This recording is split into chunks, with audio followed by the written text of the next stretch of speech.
क्षेत्र का विकास करते हुए देश में अच्छा मुकाम उत्तर प्रदेश की सहकारिता हासिल करेगा।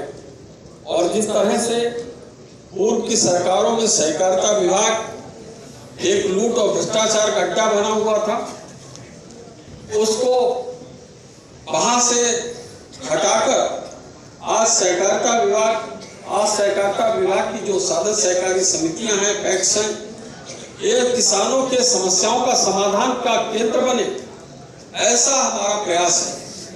और माननीय मुख्यमंत्री जी लगातार इस पर जोर देते हैं कि पूरी पारदर्शिता, शुचिता के साथ, पूरी ईमानदारी के साथ किसानों की समस्याओं को वहां पर सुना जाए, समाधान किया जाए।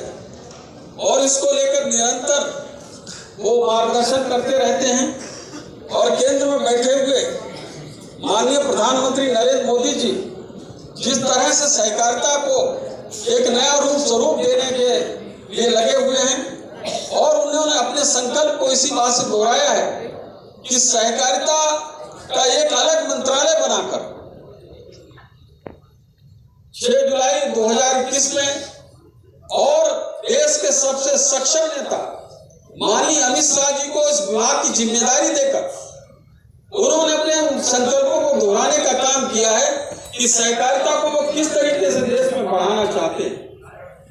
क्योंकि सहकारिता एक ऐसा माध्यम है जिसके माध्यम से गरीबों के, किसानों की बहुत तरीके से आर्थिक रूप से उनको सशक्त और मजबूत बनाया जा सकता है।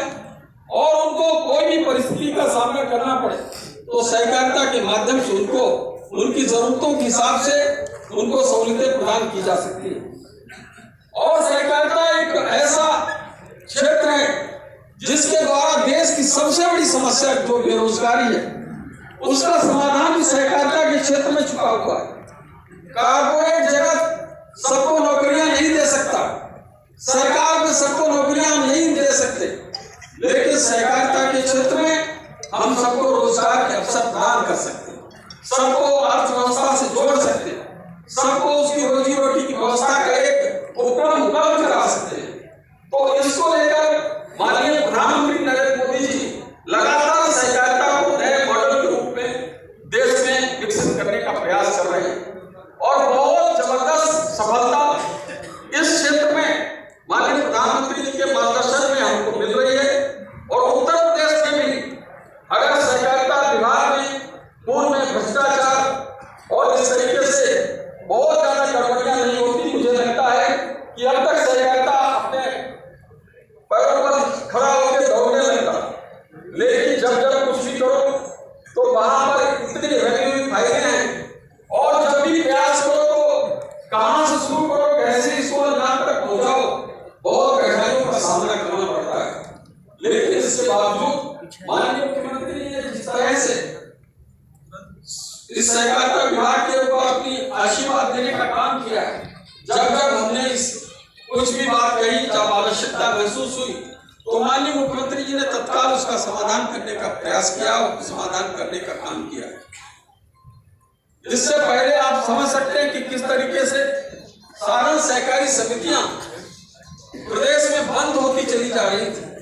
उत्तर प्रदेश में 7,500 साधन सहकारी समितियां पैक्स हैं, प्राथमिक सहकारी समितियां। इन 7,500 सहकारी समितियों में से केवल 1,400 समितियां काम कर रही थी, बाकी सब समितियां लगभग बंद पड़ी हुई थी। उनको पुनः संचालित कर और उनको यूरिया, डीएपी, फर्टिलाइजर के काम से जोड़ना, उनको किसानों को अल्पकालीन जो क्रॉप लोन है उसको लिए तैयार करना बहुत चुनौतीपूर्ण था। लेकिन माननीय मुख्यमंत्री जी के आशीर्वाद से हम ऐसा करने में सफल हुए।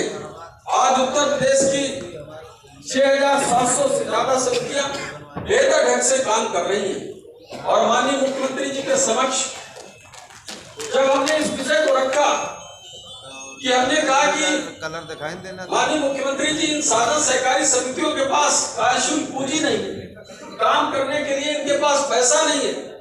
इनको से जब कहो कि इसको हमें यूरिया दे दीजिए, डीएपी दे दीजिए, तो इनको का प्रबंधन कहता है कि इन्होंने पुराना ही पैसा वापस नहीं किया है, इनका चेक बाउंस हो गया है, तमाम उनके पास बकाया रहता है। तो जब पुराना बेचने के बाद भी वापस नहीं होता तो हम कैसे दे सकें?